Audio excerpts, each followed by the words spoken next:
Alright for some, isn't it? Thought I'd have a look round quietly round the garden for potential bonsai. That's a listed oak tree, so there's nothing can be done about it. It's already dumped half a ton of acorns into the garden, and has probably been doing that for 50 years. But somebody suggested an oak forest. Well, let's have a look. 1, 2, there won't be much over this side, and then we sidetrack, and we've got this, which a lot of people have said is hazel. There's a reasonable trunk down in there, some potential hazel. I can't see as that's going to make a good bonsai with leaves that size, personally. Then over here, this sprung up out of nowhere. It's an ash tree. Again, that doesn't make good bonsai because of the way the leaves form. You can't dwarf that down. So probably a no-no. What else? Nothing much else around this side. And then we come over here and we get back onto our oak forest idea. And then we start having a good look round. 1, 2, 3, it's actually 2 together there. That looks like that's got a bit of a trunk on it. Another one here, nice big one here. So that's quite a few in there. There's another little one here coming on. So there's a few around, and then tucked up in here there's a few as well. You can see 1, 2, 3, 4 in there. 5, quite a big one. And then coming round here again we have what people have said is a hazelnut. And again, with giant leaves like that, I'm probably not that interested in that. But yeah, oh, there's more oak round here, look. They're everywhere.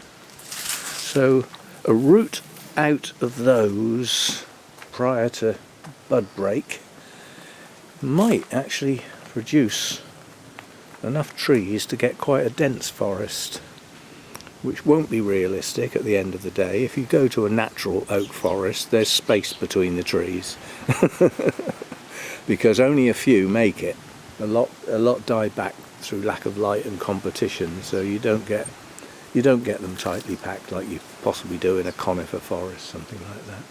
So maybe we'll have an oak forest, and yeah, I don't think we'll bother with the hazelnut, and we certainly won't bother with the ash. So we'll just stick to the oak perhaps, and raid the garden at the appropriate time. And we'll see what comes up. I mean, I've got some shallow oval pots that would be suitable to create a forest, so I can give it a go. But last time we looked at this, we had this is the Austrian black pine. We had some signs of backbudding around here, and now at the top and the very top. So we've got backbudding at various places, but what I've just noticed is far more important than any of that. We've got some at the base. So there's going to be stuff to work with. There'll be things to do with this next year. That might even mean bringing it down to here. Yeah? But some things are happening, so I think chopping the top off was a good idea. It was a little bit adventurous on my part. I didn't really know what I was doing, but God, I need to get some water around here. One day of sunshine and look how dry it gets.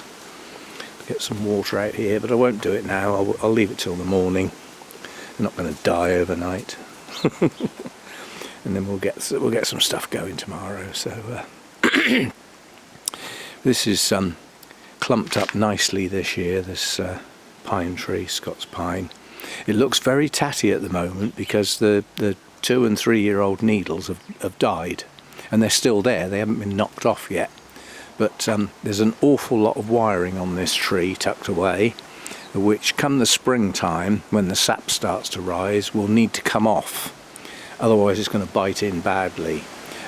By then I'm hoping that it will have set, and once I get that, as I take that wire off, any of these needles that haven't come off can be knocked off. They do just fall away, you know, it's not a difficult task, they just fall away.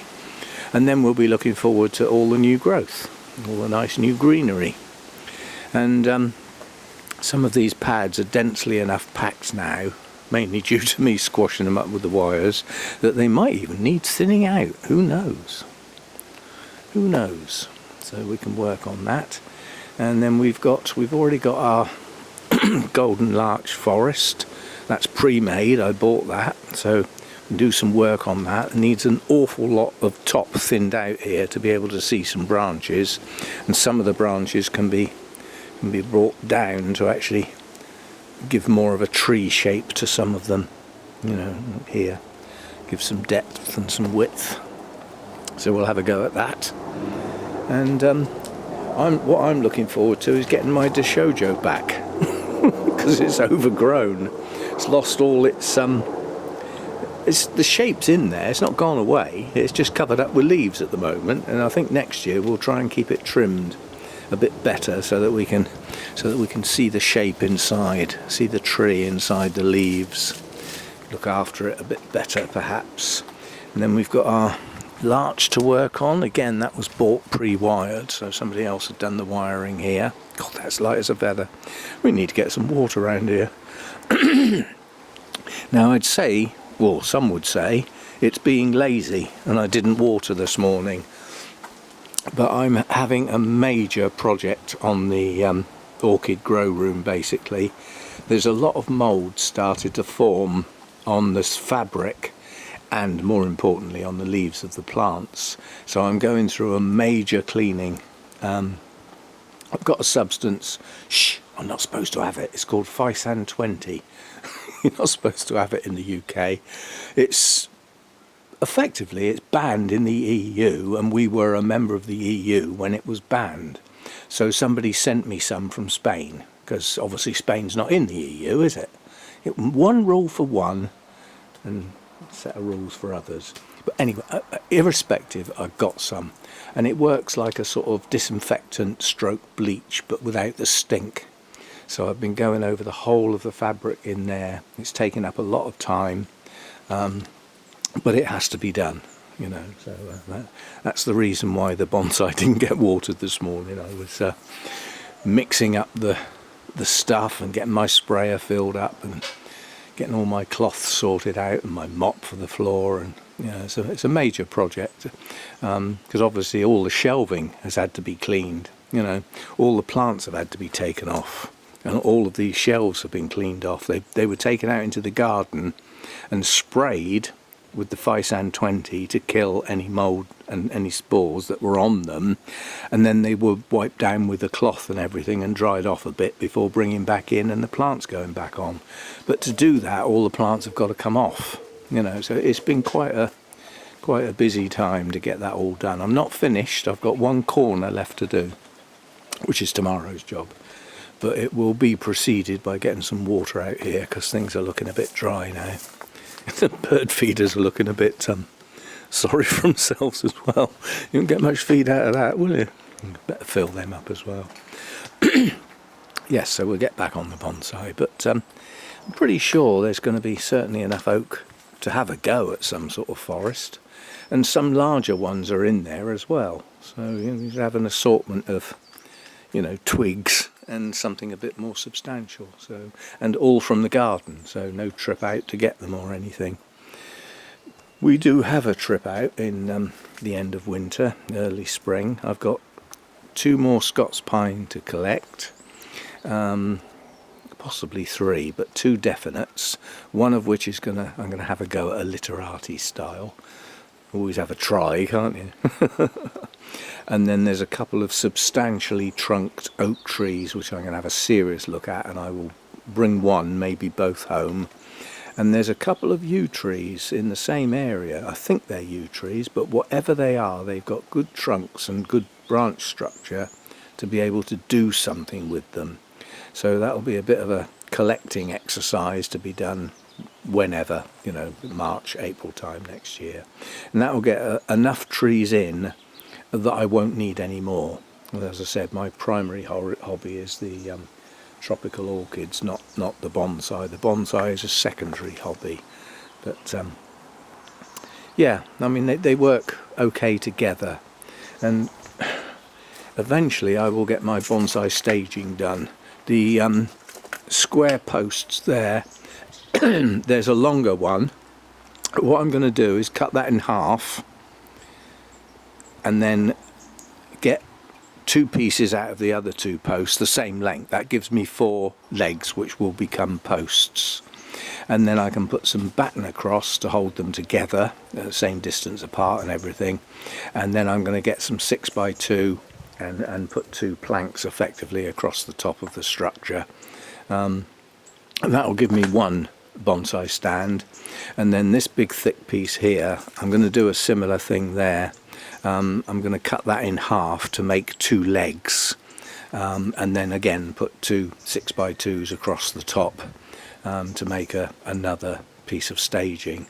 I'm hoping to get all that done, well, over the next couple of weeks, shall we say. I found somewhere that's got the 6x2 that I can go and collect. It's relatively local, and they do 2.4 metre lengths, and I think 2.4 will work quite well. I need 3 pieces. 2 pieces of 2.4 will be the big staging on the 4 legs, and the other 2.4 can be cut in half to make the 2 planks to go with the thicker piece of wood. Again, making 2 legs out of that. So that will get me some staging, and then I'm hoping to stain it all in a water-based black stain, which never ends up black, it always ends up a deep grey, but it'll be a neutral looking staging, if you see what I mean. I don't want to leave it as natural wood because it's all different types and it'll all be different colours and things, so I'd like to get a nice uniform colour. And by doing it like what will be a deep grey, like a charcoal grey, it's supposed to be black but it never is, I think it will fade. So the staging will look good as a concept, but then the bonsai pots and the trees themselves will fade the staging so that it's not dominant. You know, it's no good people coming to see my trees and go, oh, that staging looks good, because you've missed the point. They should be looking at the trees. So that's the plan, but I must get this lot sorted out first. That's primary goal. So yeah, quick look round, quick chat about some things that may or may not take place, but hopefully will. And yeah, we'll revisit another time. It's always good to have plans. They may not ever succeed, they may fail miserably, they might not even take place, who knows. But we make the plans so that we can at least have something to look forward to. And yeah, the sun's gone in now, it's all clouded over. Cat's still sound asleep down there. Right, I'll see you next time. That's enough of me waffling away. Thanks for dropping by. And if you haven't subscribed, it would be nice if you did so. Get those numbers going if we can. And yeah, the old thumbs up's a nice touch as well. All helps the channel grow, which is what I'm after basically. So bye for now.